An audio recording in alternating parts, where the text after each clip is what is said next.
warahmatullahi wabarakatuh. Welcome back to our channel. Kembali lagi bersama kita di acara Bincang-Bincang Santai. Halo teman-teman, kali ini kita bersama dengan Bung Medi. Selamat sore, Bung. Selamat sore. Ini cuaca sedang hujan, outdoor, rada sejuk ya, Bung ya? Iya. Dengan hati yang sejuk tentunya. Iya. Ya, ini Bung Medi ini sekretaris dari Projo Banten. Projo Banten.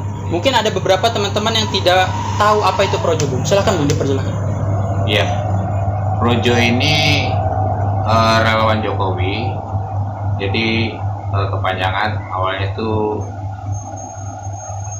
Pro Jokowi. Projo. Iya. Tapi Projo itu sebenarnya dia kalau dari bahasa Sanskerta itu artinya rakyat. Rakyat. Kemudian juga juga bisa diartikan negara. Jadi kalau misalnya kita bilang Projo itu rakyat yang mencintai negaranya. Jadi bisa multitafsir, Bung ya. Iya. Bisa pro Jokowi, bisa Iya. rakyat yang mencintai negara yang menurut bahasa Sanskerta. Iya. Nah, mungkin bisa diceritakan awal terbentuknya Projo ini seperti apa? Jadi Projo ini tadinya relawan ya dari Pak Jokowi masih di Solo. Solo. Iya. Di Solo. Kemudian juga Pak Jokowi mencalonkan diri jadi gubernur. Projo ini ikut bantu sampai waktu 2014 juga Pak Jokowi mencalonkan sebagai presiden. Projo sebagai relawan Pak Jokowi. Jadi memang benar-benar dari awal sekali, Bung. Iya. Bukan langsung di atas, Bung. Nah, Disebut aja Pro Jokowi sebagai relawan. Nah, mungkin ada beberapa visi misi yang ini disampaikan Bung Medi daripada Pro Jokowi. Ya intinya tuh sebenarnya Projo itu dia setia di garis rakyat. Artinya kita lebih ke pembangunan ya masyarakat ya untuk ini dan mendukung pemimpin yang pro rakyat. Pro rakyat. Pro rakyat. Karena kita tagline-nya juga setia di garis rakyat. Sebenarnya waktu Pak Jokowi terpilih sebagai presiden di 2014, relawan-relawan ini kan ingin membubarkan diri kan, artinya kan udah mengantar Pak Jokowi sebagai presiden. Tapi Pak Jokowi minta pada relawan untuk mendampingi beliau dalam masa jabatan sebagai presiden.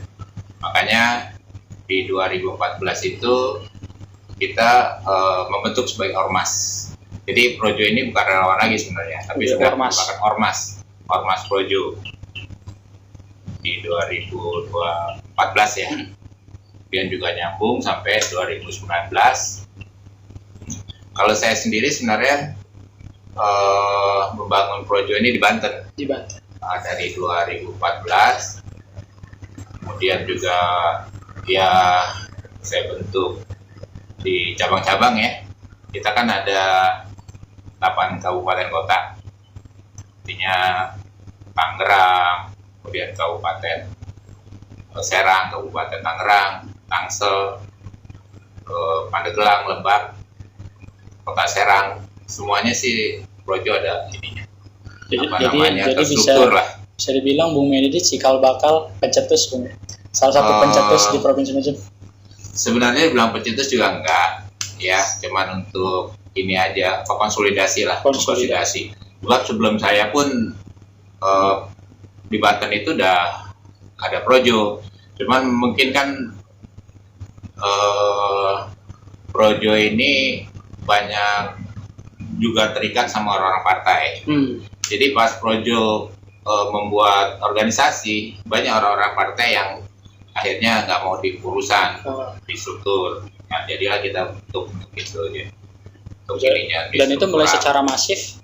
Iya. Secara independen dia ini, Bung. Iya. Dan sebenarnya tadi Bung Medi bilang bahwasanya awalnya tuh udah pengen misah, Bung ya.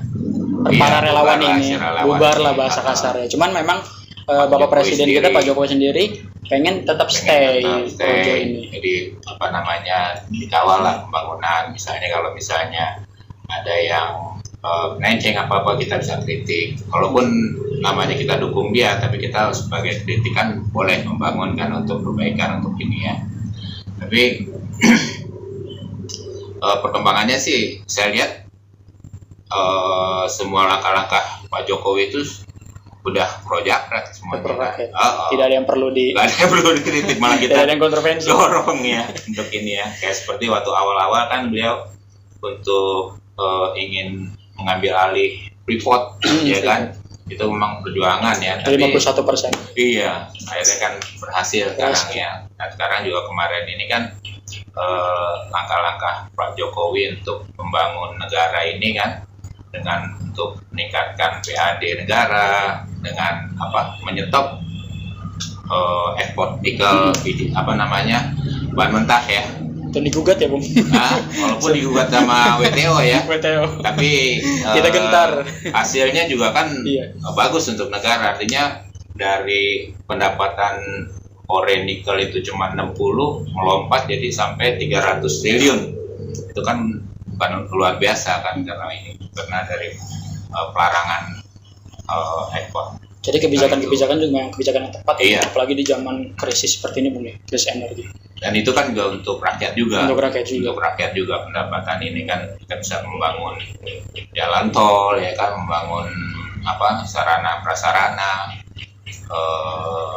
bendungan, dermaga, kan banyak sekali yang dibangun sama masa Pak Jokowi ini.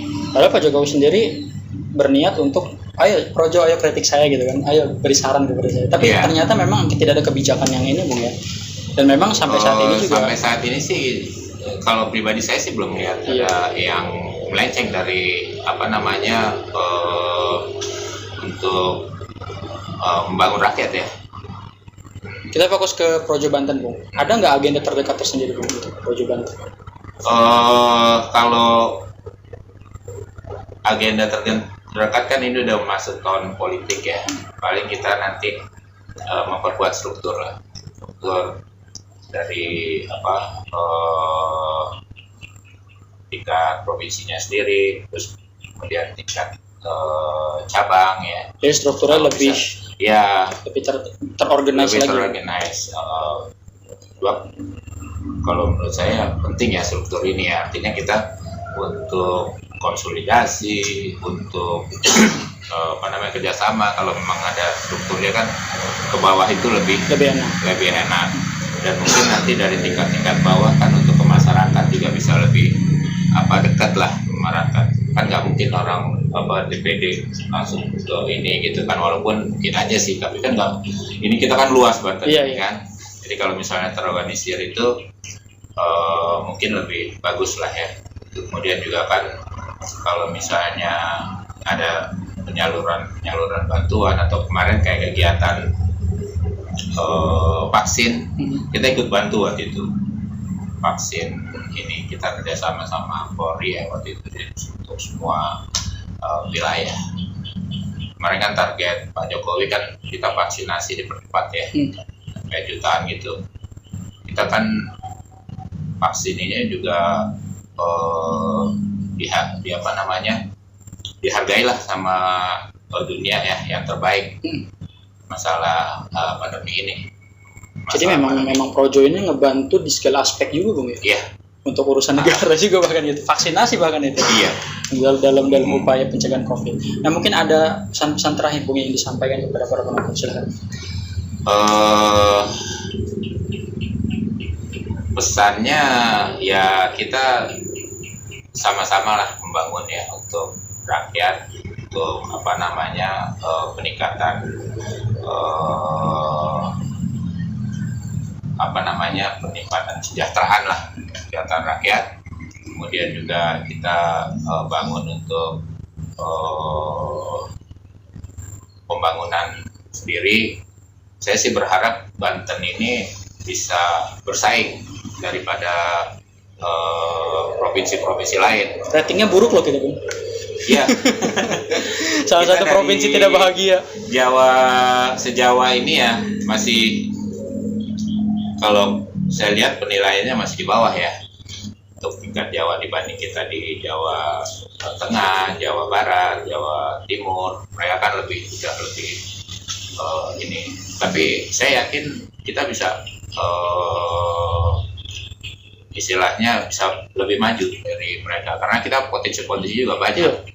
Seperti potensi pariwisata, kemudian juga potensi alam ya. Kita punya batu di Cilegon ya kan, kalau itu dikelola dengan baik kan sebenarnya segala macam ada bang. Kebutuhannya, dulu kan disebut kota Intan kan bang. Iya. Kemudian juga kita punya emas ya kan, emas di daerah juga. Selatan ya kan. Pandeglang, pertanian juga sebenarnya bagus, cuman kan saya lihat memang pertanian kita agak mundur nih ininya karena ya banyak faktor lah ya. Jadi kita bangun bareng-bareng Bung ya Banten. Iya. Ya tapi kan kita bukan pelaksana ya, paling bisa untuk istilahnya membantu lah. Kalau ininya kan urusannya Pemda itu. Ya konsolidasi tadi itu kan, kan bangun bersama-sama Bung Projo.